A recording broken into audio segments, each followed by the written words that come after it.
তো সন্ধ্যার সময় মোমো খেতে খুব ইচ্ছা করছিল, আর বাড়িতে ছিল চিকেন, মানে ফ্রিজে ছিল। তো ভাবলাম যে বাড়িতেই বানিয়ে ফেলি। দেখো, জানি না ফার্স্ট টাইম বানালাম, কিরকম হয়েছে জানি না, তবে এটা বানিয়েছি কিন্তু আমি আমার স্টাইলে সম্পূর্ণ, ঠিক আছে? তো চলো তোমাদেরকে দেখাই। আর বাড়িতে বানানো জিনিস তো যেরকমই হোক আশা করি খেতে ভালোই লাগবে। তো এই দেখো, ভিতরে পুরো এরকম চিকেনের স্টাফিং রয়েছে, তবে আমি কিন্তু এটা আমার মতো করে বানিয়েছি।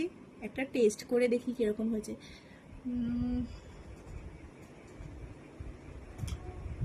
হুম, খেতে ভালোই লাগছে।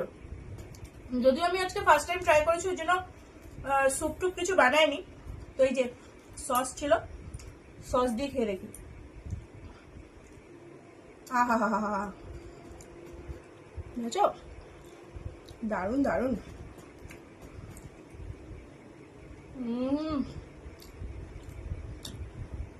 অসাধারণ হয়েছে। এতগুলো কি একা খাবে?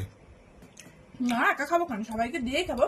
সেটাই, তো ফার্স্ট টাইম ট্রাই করলাম, ভালোই হয়েছে খেতে, ঠিক আছে।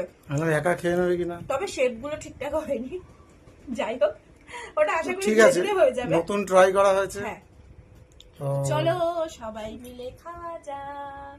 খাবে নাকি? ও বাবা, নতুন ট্রাই খাবো না, টেস্ট হয়েছে বাড়িতে কিন্তু। বানানো, আবার চিকেন দিয়ে পুরো। চলো খাওয়া যাক। চলো।